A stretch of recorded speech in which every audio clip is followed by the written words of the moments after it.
and all those folks. Lots of really good partners involved. But something that we usually try to do when we start doing burn projects in an area for the first times, we try to host a community meeting where we get to field and answer questions so that people are all on the same page. Of course, most of us nowadays are not used to living with prescribed burns as a stewardship tool, and we're much more used to living in overgrown forests than we are to living in areas that are being actively stewarded alive, especially using prescribed fire as a tool. So we recognize and understand that that can be a really nerve-wracking thing, and we don't have a lot of general cultural understanding of how that practice works, how it's used, what the kind of setup of that is. So I wanted to make myself available today to answer some questions and talk about it with folks and give some information, and also maybe talk about specifically what the projects are that we're trying to plan right now in the short term, and what the objectives of those are and what it requires to make this happen successfully.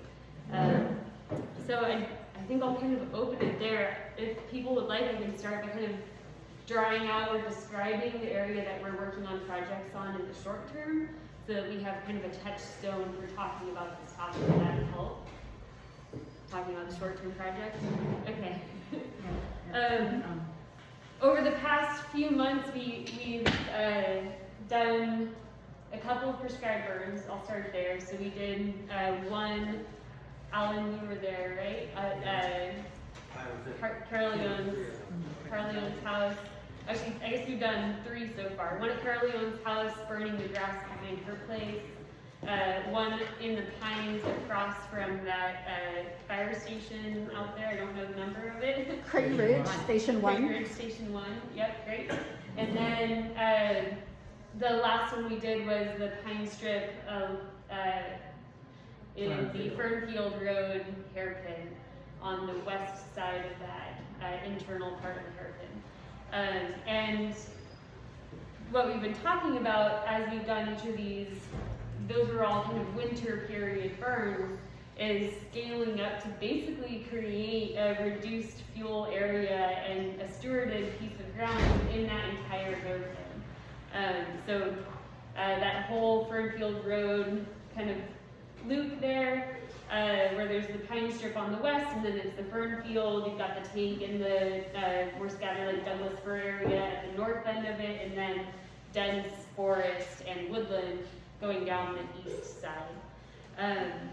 And so over a series of separate entries, we're hoping to reduce the fuels in there by doing a series of prescribed burn projects. This is all only if and with the support of the community, because we're just trying to bring that support to the community. The starting point was reducing some fuels. We saw a really good burn window to reduce the fuels in that pine strip. That just took the top layer off and made them less flammable, but there's still a good amount of fuel in there. Next is burning that Fernfield grass area, and that has to be done when the ferns and grass are dry enough to burn, which means they can't be in that green phase, which lasts pretty long in that area. And then once that's burned, it creates a really nice buffer for doing a prescribed burn going down from the Fernfield down that east side to the road on the other side, which is where you get a lot of fire risk reduction, because you'd be taking it down that east side to the road, meaning that in a wildfire scenario, any fire that hits the bottom of that hill and would run up in alignment with wind and slope and have really impressive fire behavior, not in a good way, we could get ahead of that for when that wildfire comes and do a really low intensity prescribed burn, backing it off the top of the hill from the Fernfield down to the road and protect that forest stand as well as reduce fire risk. Basically creating an area where the community could, if evacuation was not possible, then retreat to, where there would be very minimal fire behavior in a significant part of the ground here, that people could safely stay if they weren't able to evacuate. So that's a broad summary of that concept and that project that we're hoping to complete, and I'd love to answer any and all questions. I absolutely love answering people's questions about prescribed fire. Nothing is a bad question. Yeah. Well, maybe I could ask kind of a general statement or whatever, ask a statement. But what happened, the July 2nd, I think took people a little bit by surprise. I mean, these other burns, I don't think anyone squawked it off, but that it was in July, that it was on, a weekend, a holiday weekend. Not so much with a lot of people worried that that fire was going to get out of control, but just that the resources that are necessary to be on standby and be helping with the prescribed burn if something else happened, because along the coast, all the holiday travelers and all were out and could possibly have done stupid things, but they didn't. We were lucky. But so that, that was part of it. So I guess the question is, how much support, fire suppression support do you need, especially for burns when the fuel conditions are so dry? Yeah, so the number of resources, we call each engine or crew, all of those things are resources in our fire lingo.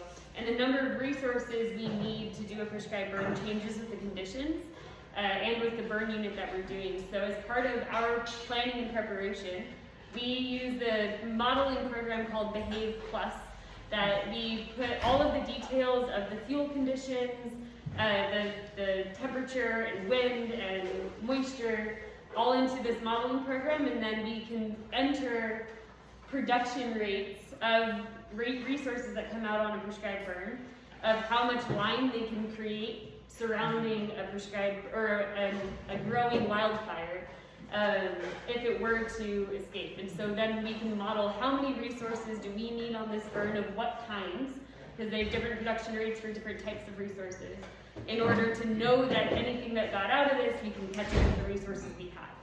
And we use that to determine how many resources we need on the burn, and then we work with CAL FIRE to come up with the strategy of okay, what is the minimum number of resources we need for this burn, based on modeling and based on our agency coordination, given the conditions and the scenario in the region. And so it does change over time. The most recent one was, okay, yeah, because of the conditions, you need an agency resource there. Was one of the additional stipulations that we had, and so we were coordinating with Fort Ross to get those agency resources involved, and we had that. We had actually more resources than we needed by far. So all of that is always taken into account, is the summary of that we're working with the agencies to coordinate that. We're using modeling to determine how many resources we need, and then we're doing a ton of outreach and coordination across these different agencies and groups to make sure we have everything we need and that there's plenty of staffing still for everything else that goes on. Yeah. What people may not understand is when we plan the two burns at the Cancel Ditch Farm Field, we do have private resources in the area. We have several fire trucks, which are up and running, type 3, 500 gallons of water, rolling pump, etc.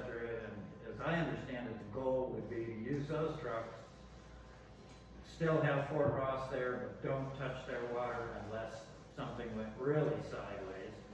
And if they do have a call, they can leave. And we still have enough resources and water to take care of whatever would happen. That is such a good point, because this community is awesomely unique almost in that way, that you do have so many skilled resources here in the community that aren't even part of the agencies that you're coordinating with. Such that for this given permit, we were coordinating with CAL FIRE, and CAL FIRE was saying, okay, you do need an agency resource there, but most of the resources, in terms of what we needed to contain the prescribed burn, we had more than what we needed based on the modeling, just from non-agency local resources in the community, which is amazing. And then we also had commitment from Fort Ross to be there, to be that coordinating agency in the event we needed additional support or anything like that. So all of that is very much a part of the planning process every time, and we take that into careful consideration. Yeah, do you utilize burn boxes in these? As I'm From what I last heard, there's only been 2 people that the state has been able to certify as burn bosses so far. I'm number 1. I'm not trying to brag though. No brag. The answer is yes, and I am one of them. So. That's good to know. Also, I'm hopeful that the CAL FIRE personnel here in our region are a little better than the ones in Santa Cruz that let a burn get out of hand already. So. Yeah, I could let Marshall speak to that more, but I would say easily the best battalion chief in all of CAL FIRE in the room right now. And that's not an easy question. You've got awesome CAL FIRE resources here. Yeah. How's it funded? How do we fund all of this? Like, if we have an area that we need to prescribe burn in, how much does it cost? How does it get funded? Yeah, so to date, a lot of that work has been in-kind donation. Our nonprofit program, because we're growing the nonprofit, we do submit sometimes an invoice that's based on sliding scale, whatever you can afford or nothing. But in winter burns, typically we've been asking for $500 to plan and coordinate a prescribed burn. In summer burns like these ones, where it's a lot more intensive, we I think typically are invoicing $1,500 for a prescribed burn. And the cost of a prescribed burn doesn't change based on acreage. So you could burn 200 acres for $1,500, or you can burn 3 acres for $1,500, which is either way still cheaper than almost any other method of doing stewardship on land. But in reality there are more costs than that in doing this, but a lot of it is just being donated in kind right now because people want to get this moving, want to make this happen. This is where if you can get grants that account for all of the costs, it's nice to be able to actually pay the value of the prescribed burn, but right now it's just okay, let's get back some of the basic expenses that were put into this, and let's just make this work happen because we need it. Yeah, and Susie, I just want to point out that we just got a CAL FIRE grant, and part of that grant is to do work on Bowen Dillon Road, and we do have prescribed burns written into that grant, and I'll be talking to Sasha about that and and Marshall, where does it make sense to actually do burns instead of mechanical and manual fuels removal, and so we'll be talking about that later, and that's for another meeting, and but we do have it written into the grant, so the grant will be paying Sasha to help create that burn plan and to implement it. Sorry, this is in context, but you said summer burns. Why are summer prescribed burns done at all? They're the most dangerous and most likely to get out of hand. I'm curious about that. I'm not certain the statement that they're the most dangerous and most likely to get out of hand is actually accurate. Okay. So I would table that part.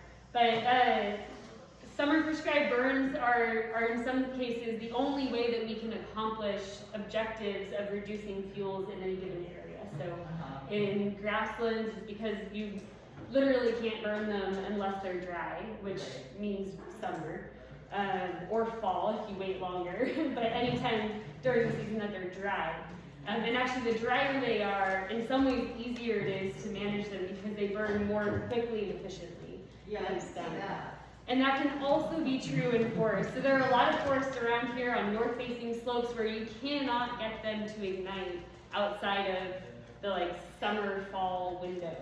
And we've tried and tried. There's some burn units in Sonoma County where we have gone into them 5 times outside of the summer window during the longest dry events in between rains, and we still can't get them to burn. But in the summer, they are densely loaded with massive amounts of fuel that are ready to go. And so if we burn them in the earlier part of the summer before those red flag winds hit, we can get them while they're dry enough to burn, but they're not like completely desiccated yet, and actually significantly reduce those fuels before we hit those red flag windows. And did the natives follow similar practices, do you know, like, I'm on a north face, so I know one way, like, it's 10 degrees cooler there than anywhere else around. Yeah. The peoples indigenous to this area were dealing with houses all over the place, all over different parts of the slopes that we have to like deal with nowadays. There's a lot of challenge there that we've added. Historically, a common practice would be burning entire ridge lines and mountainsides, and yes, that would absolutely include summer burning. Usually, for many tribes across Northern California, they're following the arrival and departure of different bird species, or the start of bloom and the end of seed drop of different flowering species to determine when to burn. Yeah. Could you describe what your practice is to prevent or rekindle? I mean, with water usage or people just being there as witnesses or, you know, whatever. Yeah, so that's all, it's just part of kind of the standard, it's written into the burn plan. We have patrols usually twice per day, once in the hottest part of the day and once first thing in the morning, until the burn unit is out, so that like that's being watched and being paid attention to. Usually if you are going to see something pop up that is happening in the hottest part of the day in the subsequent days, especially if we are entering a continually warming, drying period, in which case we really heighten our focus on that patrol. Part of summer burning that's helpful is that the fuels burn more efficiently, so you are able to complete that burn, and then like much more quickly the fuels are just done. Whereas actually, like what most escapes are, a lot of escapes, are that winter burning where you're like, oh, it's fine, and then, or like even it's usually pile burning in snow, and that pile like creeps under the snow all season, and then like 4 months later you get a rekindle. That we don't have that here because we don't get snow, but we do have like, you know, we're burning in winter, and we get an unprecedented continued drying event, and so that's just where that patrol is really important. Having control lines that are secure is important in all of that. Stumps. Yeah. Oh, stumps. Stumps are an issue. That's the main thing we're usually patrolling in forests and in woodlands, is like, it's usually, it can take up to 2 weeks for a stump to burn out completely. Sometimes they're well interior where they're not a threat to the perimeter, but they are continuing to put out smoke, and they do need an eye on them in case they like break into a piece and roll downhill or anything like that. So that's the main thing we're dealing with here, is stumps. That's a really good point.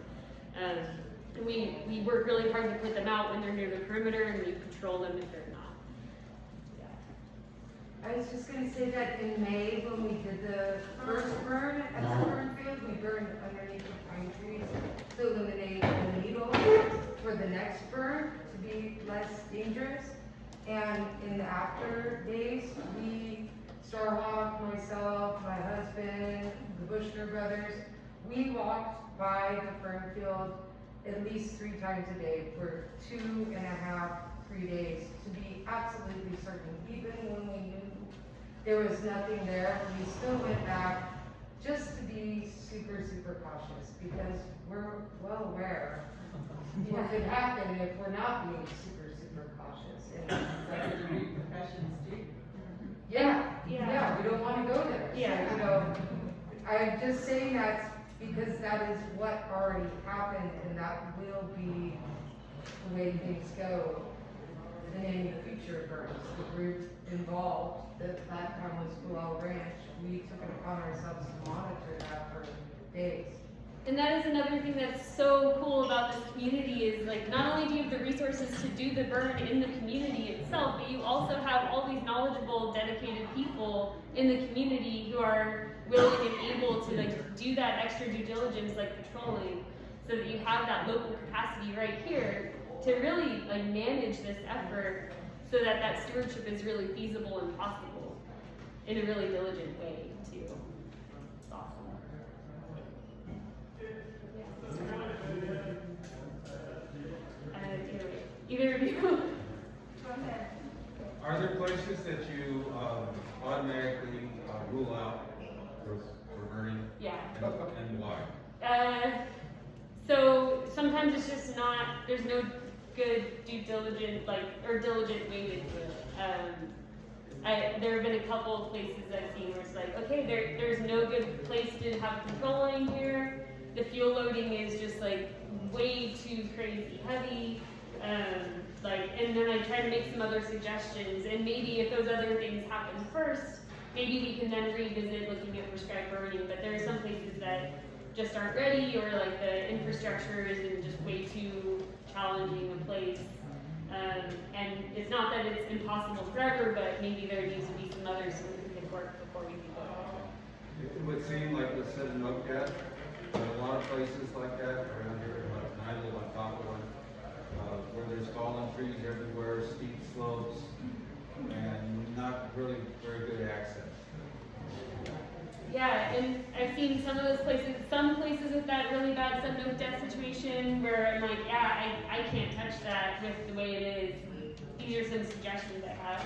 And then there are others that are like, okay, yeah, this is actually a great burn unit for winter burning to like knock back some of the heavy slash in here, some of the heavy dead material, and we can actually do something about this one. So I've seen both with that sudden of death situation, but definitely some where I'm like, I can't. You can't do anything with that yet. So it's a mixture. It's tough. I'll tackle that topic in my presentation. Sweet, thanks. Cool. Is that a mystery wrench bag? Nice. Okay. It's also Berkeley grad, so we got to describe it. Yeah.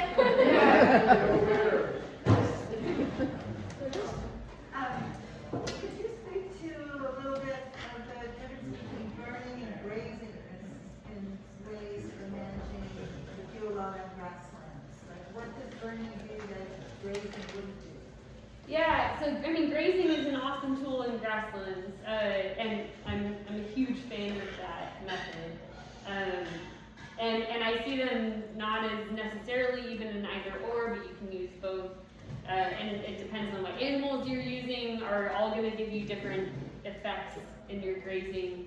And then like burning is going to give you a different impact again. And it gets complicated depending on what species you have in your grassland and what your objectives are, but they all play a role. So burning can be used for invasive species management, but also herbaceous, grazing animals, livestock can do the same depending on what you're trying to accomplish. In some cases, fire is better. In some cases, animals are better. And then in the fall, you can restore your native species really nicely with fire in a way that like only very well managed grazing might be able to accomplish. So they're all good for grasslands. I get excited about doing prescribed burns in grasslands, but I get more excited about doing prescribed burns in woodlands and forests and redwoods and all these other areas that are degrading in the absence of fire, and grazing cannot do what fire can do, and neither can any other surrogate really. It's like fire's got that. Yeah. How are native species taken into consideration during the burns? Like sometimes you're going to be burning some cluttered thing that's become a habitat for native species, or there's nests and trees and stuff. I think often there's not enough ecology applied to some of the programs now. Yeah, I agree, and I'm an ecologist by training, so I get really passionate about prescribed burning for that more holistic benefit. We're not just trying to reduce fuels, we're trying to restore ecosystem health, and that looks at like benefiting all of those different layers of the ecosystem. Like when we burn, these forests are pretty degraded. They haven't had this fire that they've been dependent on for thousands of years. And all of those critters that live in those forests need fire in the same way the plants do. So that first century burn can sometimes be a hit because we're like reintroducing this tool that those animals like evolved with, but they haven't seen it themselves in a while either. So things are out of whack. And then as we get fire back into its ecologically adapted natural return interval, then you see all of those benefits kind of coming back through.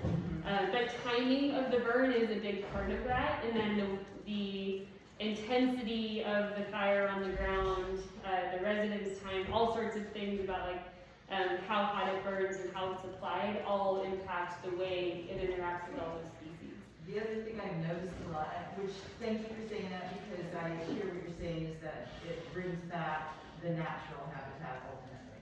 But also one thing I've noticed is where people have done a lot of clearing of the undergrowth, that all these invasive species start to infiltrate. We get a broom problem, of course the blackberries, and native poison oak also loves that. Yeah, so in my crew, in my team, we've been having this very philosophical discussion that I think might only make sense to like people in this room with me, but we started looking at like, okay, we can look out at this landscape and see like the wildfire has already happened. The severe catastrophic impacts of the wildfire on this landscape have already happened. The weed invasion has already happened. Those broom seeds are already in there, and that's why after people clear, you get the broom flush. Right. And we're not going to be able to keep fire out of these areas. So like we can start to adjust our mindset to see that like it's like, you know, in a floodplain, after when there's no flood, no water in there, you can still see that you're in a floodplain and you can see the impacts of that flood. We need to start seeing fire on the landscape in the same way. Those weed invasions are already happening. The wildfire has already happened. We just need, like, we have this opportunity to change the impact of that through prescribed burning, through doing work in the plants. So whenever we do burns in these areas, we are trying to chat with the landowners and with the managers about like the follow-up treatment that's needed. Restorations. Yeah, like coming back through and reducing those weeds, doing native plantings in some cases, or at least gathering native seeds from the local area and dispersing those into the burn area afterward, because like native seeds actually germinate really well in burned areas because they're adapted to that burned ground. So you can do some really cool restoration at almost no cost other than a couple hours of your time gathering seeds and throwing those out. So it's all a part of that process of stewardship, right? It's not a one entry, we're done and walk away. It's like we're putting fire on the ground and then that's the start of the stewardship process being reintroduced to the landscape. And it does require work, but it's worth it. Super worth it.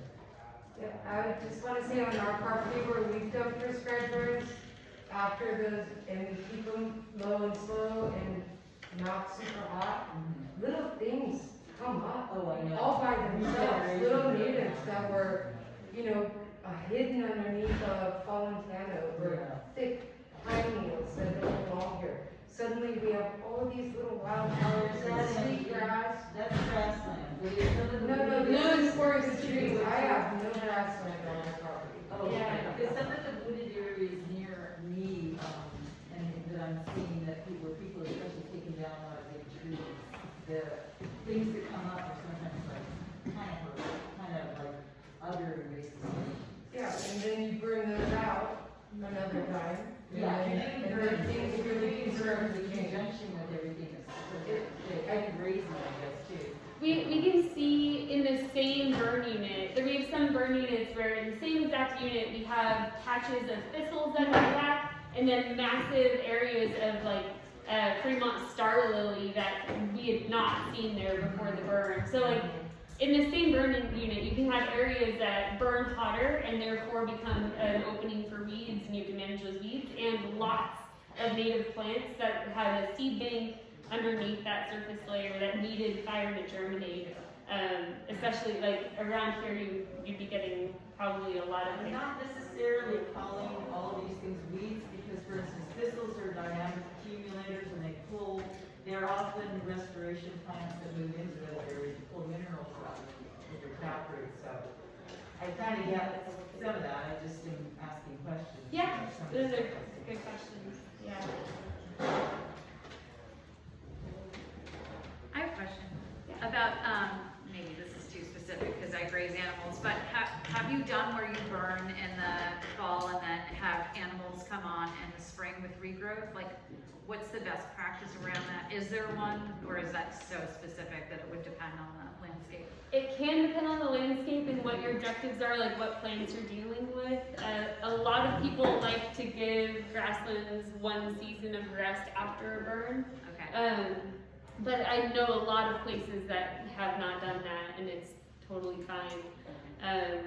And then, like, especially if you are hitting invasive weeds that are perennial, that will pop back up after fire. In that case, if you're like tons of perennial invasive weeds in that grassland and you burn it, and then they all start popping back up, and because they're perennial, they're the first things that pop back up, you can knock them down even better by using that 1-2 hit fire and then grazing. So yeah, that's an option for sure.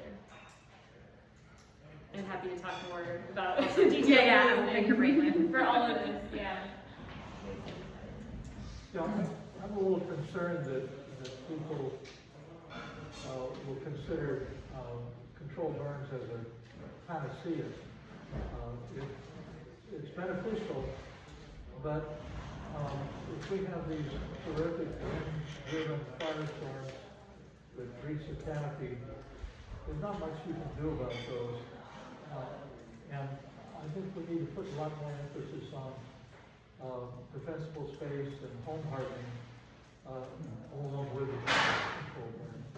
Yeah, I am in full agreement. Like, to me, prescribed burning can help people understand that we live in a fire-adapted landscape, and therefore we need to be fire-adapted in the way that we live here. So it's a piece of this bigger puzzle. But a really big part of that puzzle is like creating fire-hardened buildings first, even before defensible space, and then creating defensible space Which as well. of course is expensive. Yeah, And hugely expensive. the state's putting all its money in one basket. It should be, I think, funding more home hardening.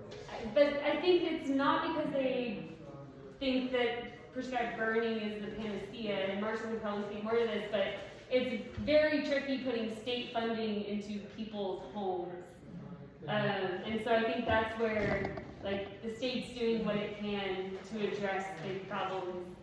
I think Marshall can probably speak more to this, because I am, again, an ecologist by training. My focus is in restoring ecosystem health and having the added benefit of fuels reduction as part of it, as kind of a holistic measure there. Every time we do a site visit, we talk to people about like things that they can do to make their home safer, evacuation plans. Like, we talk with them about their need to be safe, but our focus in my program is that ecological restoration and that relationship that people have and responsibility people have to steward land, and fire being a really important, meaningful tool for that. But this is a huge issue that we are constantly trying to help people come to terms with, is that we live in a fire-adapted landscape. Again, that we can see in our mind that big wildfire has already happened because we live in a wildfire-prone area. We all need to start becoming aware of that more and take action to protect ourselves and our community and the lakes we live from that. And there are probably people in this room that lost their homes in the Creighton Ridge fire. Yeah. We're sensitized to these. So yeah, addressing that, I was here the day after, and it looked like a war zone. Eric was here, I believe, also. You wouldn't know now.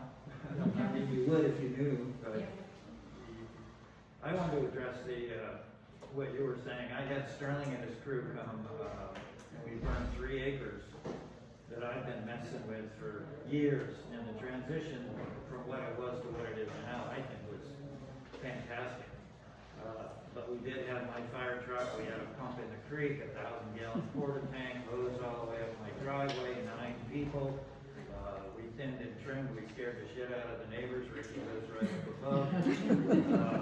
And there was a lot of smoke and a lot of adrenaline, but wow, it's a tremendous difference.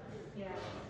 And I didn't think it could be done in the heavy woods where I live, but I'm a believer now, and I think that it's something that we need to really focus on a lot of our escape routes and roads if we can. I mean, I know chipping's good, I've done a lot of it, but it sure is a lot of work. Fire does a hell of a job. Faster and cheaper. Yeah, if I could just add, like, I grazed above Carol Leon's place multiple times over several years with anywhere from 24 to 4 sheep. But it's a slope, and that perennial harding grass is really only best attacked on a level. Like, I graze on a level place all year round, and that harding grass is totally well managed. But on that slope, I mean, I was there for hours and days and weeks, and I couldn't really do anything. And then those folks came and burned it like a couple of hours, and I was like, damn.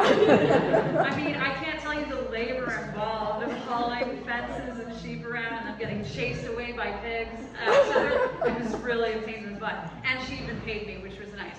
So, like, there are times when there's nothing that compares to this tool. Despite, like, I mean, I love grazing, and it's a great tool where I am, but it's just not great everywhere.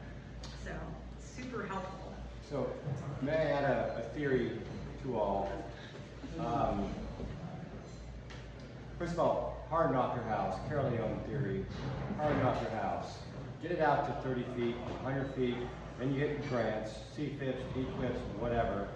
And then you start burning 3 to 5 years. Whatever acreage you want to take care of, you burn every 3 to 5 years, period. And you do it in a controlled manner. You do it with a burn boss, you do it with whoever.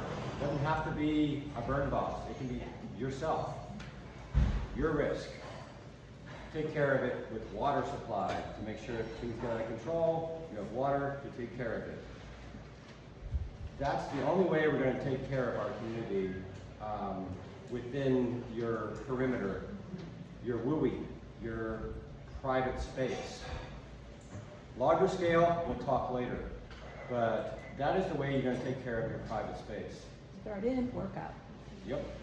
Is it Period. good treatment for sudden oak death hit areas to burn too? Yeah, so there's some really interesting preliminary research showing that prescribed burning reduces correlation of sudden oak death if you burn after the first rains in the fall, because those spores are all like going and vulnerable, and then you send that heat source through and knock it back. It doesn't get rid of it, but it knocks it back. Because it's vulnerable.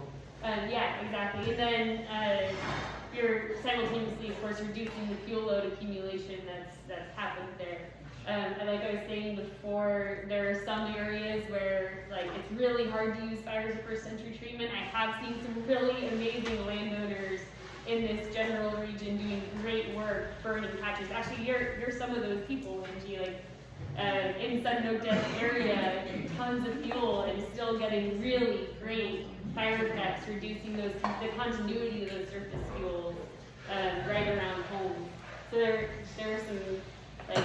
And Angie could probably lead a field tour and teach people a ton about everything that they've done around their home, on their property in that Sudden Oak Death die-off area.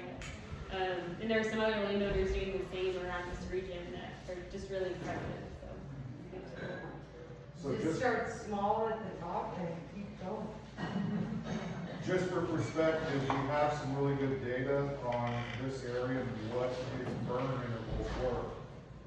We have pretty good science from Dave Sasha and Mark Finney that suggested 7 to 9 year fire return interval for this area. That's pretty high considering when the regular region.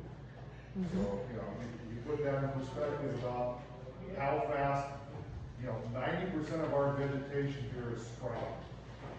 How fast that material sprouts and comes back. 8 years, 7 years, that's about the maximum that most of these treatments, whether it be burning, grazing, masticating, chipping, hand crew work, we're looking at 5 to 7 years, 5 to 8 years of this treatment work. A lot of the stuff that we're going to be talking about from Sasha, Marsh, and myself, this is the first step to try and reduce some of those fuels and get some of this stuff started, but this is just the start of the process. So, part of the discussion today is going to be permitting to get us grant funding for the next 10-year horizon. But also realizing that being part of, you're a landowner, you have to start looking at some of these things to try and work on this vegetation yourselves, because these grant sources come and go. in the last 20 years, we've had grant funding maybe 10 of those years, or 15 of those years. It's not always gonna be there, so developing funding sources either yourselves, as a community, you're gonna have to be proactive in how you start planning these things. I think one of our biggest problems at the moment is education, which Judy and the group are trying to address. I mean, hell, I talked with George Brown when he was a kid. His dad gave him 5 gallons of diesel and a box of matches and sent him down in the canyon. They used to burn it out. I mean, I know the conditions are a little different now, but oh man, I remember years ago, we had some giant fires. Bad people called it in. We had to go up there, and he was so damn mad at us. We had to put it out. You know, and it was a perfect time for him to be doing it. And people just don't understand it. They see the slightest little bit of fire and with justifiable, you know, concern. But I think we need a lot more education. Either the ranch associations getting together and getting more people to come. It just, without that, I'm just not sure that folks are going to let it happen. They're just too afraid. And I think this is the start of that, Alan, bringing Sasha here to address people's concerns and answer questions is a beginning, and we definitely will move forward on that. I know Harold Richardson up there, you would tell him, you know, he was told many times, no, Harold, you can't burn, and they'd see the smoke coming, and he was just, you know, he just did it because that's what he always did, you know, and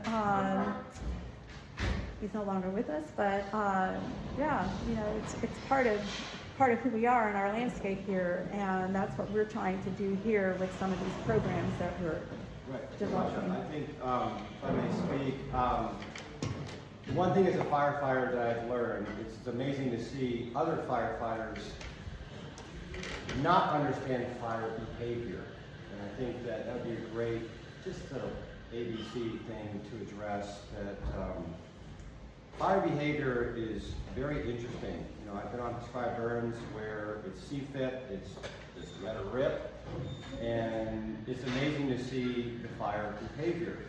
And that might be something to address to allay concerns for the community here, that it's not as crazy as you think. Fire does its own thing, and needs the 3 things, right? And depending on when you're burning, the fire will do what it will do. And even in July, August, it'll do what it's going to do, and it may not be as crazy as you may think. So maybe just speak to that minimally. Yeah, and I would say too, we're like generally, it makes good sense to have an observer group on these burns, and we're happy to have people who are curious to see what this looks like on the ground come out. Usually it's really boring, and people get sick of standing there and go go home after like 2 hours because it's like slow moving, boring fire. Which is great for desensitizing trauma around catastrophic fire behavior where everything is exploding.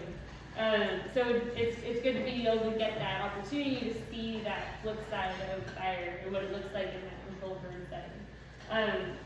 Like when we're burning, in most cases, it can be objective dependent, but in most cases, particularly for like woodland and forest, fuel reduction burns, and those ecological restoration burns, we're nursing fire off the top of the slope. We're burning in conditions where we know that like we can calculate probability of ignition, and there's not a very high chance of embers that land outside the unit even catching, but if they do, there's enough moisture in the fuel still that they spread pretty slowly, and we're burning under wind conditions where they don't have potential to make any kind of significant run. We're paying attention to all of these factors, and we're burning under conditions where we know fire behavior isn't going to be anything like the slide decks that we have for those catastrophic events. Like all of that is taken into account in detail when we're planning these burns and going out there and putting fire on the ground. And like I said earlier, our number of resources and the types of resources that we bring out for burns adjust through the season as the conditions change. So if we are going toward that hotter end, we've got more resources more support, more availability to make sure we've got everything we need. So we're always factoring all of those pieces in and adjusting the plan accordingly to make sure that we're being diligent and that we've got a really good box. All of us have like matching investment in wanting things to go well and caring that we're doing everything to make sure that it's a positive end result. We're all invested in that, and so we're using every tool in the toolbox to make sure that that's the way it goes every time. Yeah. So we're looking at, say, Walla Ranch and saying, okay, what should our priorities be for living up and improving the burn? Are there things that you would suggest we look for? So many priorities because there's so much work to be done. But in a lot of prescribed burns that we do and that we're doing with partners across the state, we're burning off of people's back porches and reducing the fuels of dry past burning right around people's homes, especially if their home isn't fire hardened and can't be fire hardened. Like if it's an entirely wood structure with a wood deck, I want to get them to remove the broom and the charcoal off the porch and let's burn the whole acreage around that home. It's probably not going to make a difference in a wind-driven ember event because those embers will still fly through the air, but let's at least try to get them some reduction in the fuel around the home, right? Create a better situation. So I think those are huge. I know one of CAL FIRE's big objectives is ridge lines, so identifying ridge lines and creating burn units off of ridge lines. Creating fuels reduction off of roads is another one, so creating each of those areas. And we can do all of that fuels reduction work that supports the effort for if a big wildfire event does happen, but have those also be benefiting ecology and folding into stewardship objectives at the same time. So we can hit those multiple objectives with all of that work. I think the burn field loop one is that it was a pretty accessible area for the community to get to and kind of central point. And another objective there's some beautiful, old, huge oaks in that east side. And I think I'm the one who has that objective for me. I saw those beautiful, huge oaks and I'm like, let's save these because they're not going to fare well in a catastrophic wildfire. But if we can get this done and nurse that prescribed burn back through there, they'll have a really good chance and a good opportunity to pass those acorns on to new generations of those old trees. So many objectives in all of these, but yeah. Would you recommend then thinning some of the firs and pines around those oaks in preparation for that burn and to make sure they don't overtop the oaks? Yeah, I mean, that will help accomplish that objective. It's not a necessity prior to putting fire on the ground. We're really finding in Northern California forests and woodlands that we can use fire as a first entry treatment. We don't have to go in and thin and powder and mop and scatter in many cases. So in that one, we don't have to do that work prior to burning. We can burn first. There's plenty of fuel to carry fire as it is. And then after we do that first burn, we can go back through and look for those trees we want to protect. And any trees that are encroaching them or overtopping them that didn't get killed by the prescribed burn, we can go back through and cut out and make space around those oaks that we want to protect. So we can use that. So we're right now getting the fuels off the ground and creating the better situation for the wildfire. But then also that buys us time to take further action to do more stewardship to protect the ecological resources we want to. Well, and also don't forget, we have probably 8 to 10 different ecosystems in this area. We have a redwood fir forest, we have a white oak forest. We have areas that are forests now that were never historically forest land because fire didn't go off. It's going to be a part of what I'm going to talk about today is an assessment of the entire ranches. Looking holistically at what is possible and those tools to do it. Because we all have perspectives and opinions about what we want as individual landowners, but there's also what is climatically possible right now. We have far too many trees per acre, more so than we've ever had, but they're also smaller right now. Each acre of ground can only grow so much stuff, and so as our forests mature, we have to give those existing trees that we want to grow bigger, room to grow, absolutely. So, you know, it's gonna take a change in people's mentality about greener is better. Historically, we had 45 trees per acre in this area. That's not very many trees. In a lot of places, like I know where you live, you have 300 to 400 trees per acre, maybe 500 in some places on your place or just directly next door. I think, Judy, you guys have about 500 in the lower forest below Carol Leon's? I think that was what the inventory, as opposed to. Pretty close, yeah, from our CW, our management plan. It's gonna take a serious education process about why recommendations are what they are. Investment in landowners' time about ecology. You know, right now we're talking about, you know, one static time period. Forests are always evolving, whether it's an oak stand, even old growth redwood goes through periods. Bay forests, all of these things go through periods of change. Whether it be from fire, historically, or landslide, or wind throw, you know, removing us from the landscape is no longer part of that discussion because we're here to stay. So, you know, looking at all these things and how these things impact, and then also what is going to be possible going forward. I just realized it's 11, so I'm gonna relinquish my seat also because I want to hear both of your talks.